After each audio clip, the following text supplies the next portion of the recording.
Assalamualaikum warahmatullahi wabarakatuh. Alhamdulillah kita sudah berada di Idul Fitri. Yang paling khas di Idul Fitri itu adalah bacaan takbir. Dan takbir itu tidak dibaca kecuali pada dua momen.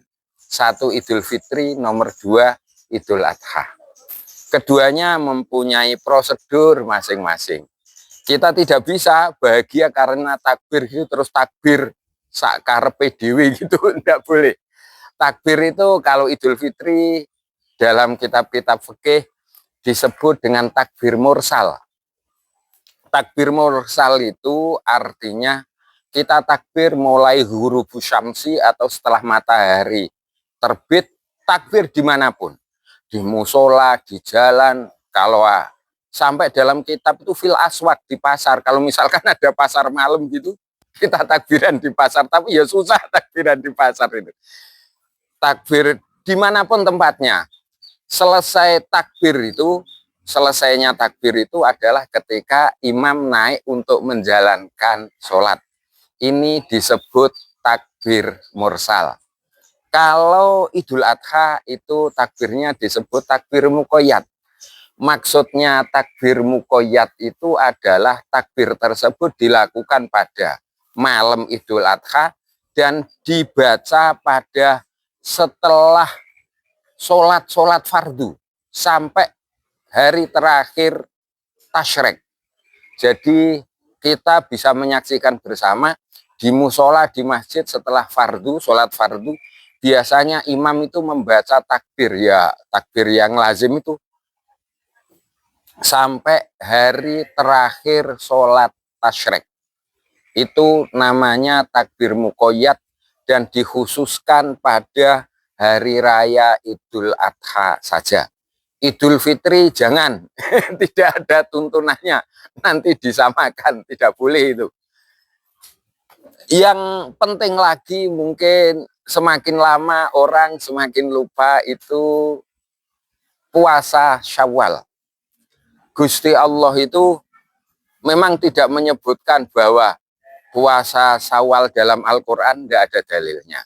Tapi para ulama itu menekankan puasa Syawal ini dilakukan sebagai pelengkap dari puasa Ramadan. Nanti bisa dimulai pada tanggal 2 Syawal, 6 hari terakhir di Jawa itu ada namanya bodohnya bodoh kupat. Dan bodoh ini tidak ada. Hari raya kupat itu di kitab dimanapun tidak ada kecuali orang Jawa. Jadi pakai hari raya kupat itu mungkin untuk hari rayanya puasa Syawal yang 6 hari tadi. Setelah puasa Syawal selesai, kenapa harus puasa Syawal? Dalam kitab-kitab disebutkan puasa Syawal itu adalah puasa untuk melengkapi. Barangkali ibadah kita, puasa kita di bulan Ramadan itu ada kekurangan. Entah kekurangan itu disengaja, by desain, disengaja, atau tidak disengaja. Puasa Ramadan kadang kita ngelamun sing ora-ora, kadang kita ketemu teman ngerasani sing ora-ora, kadang kita memikirkan yang tidak-tidak juga. Ini barangkali bisa mengurangi pahala kita menjalankan ibadah puasa Ramadan.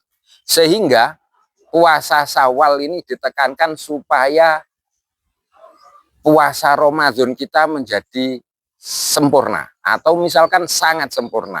Dan dimanapun orang itu mesti mengharapkan sesuatu yang sempurna ini. Susah orang, siapapun orangnya mesti mengharapkan kesempurnaan tersebut. Nah, momen yang tepat untuk menyempurnakan puasa adalah puasa Syawal. Waktunya terserah. Artinya selama masih bulan Syawal kita melakukan puasa 6 hari itu dipersilahkan. Cuman biasanya kalau tradisi Jawa, lokal wisdom, kebajikan lokal, puasa Syawal itu ya setelah tanggal 2 Syawal terus puasa Sampai nanti ada hari rayanya itu, hari raya Kupat, ada yang bilang hari raya kecil, atau ada yang bilang hari raya apalagi gitu.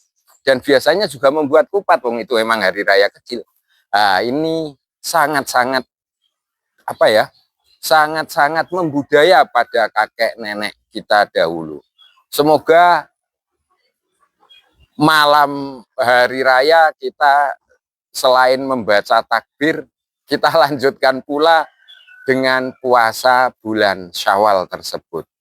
Harapannya seluruh ibadah kita pada bulan Ramadan diterima oleh Allah, diberi ganjaran yang berlipat, dan bisa membuka keberhasilan untuk masa depan kita. Berhasil untuk anak-anak kita, berhasil untuk kita sendiri, berhasil untuk keluarga kita mencapai apa yang mereka semua cita-citakan. Demikian, mohon maaf, semoga ada manfaatnya. Assalamualaikum warahmatullahi wabarakatuh.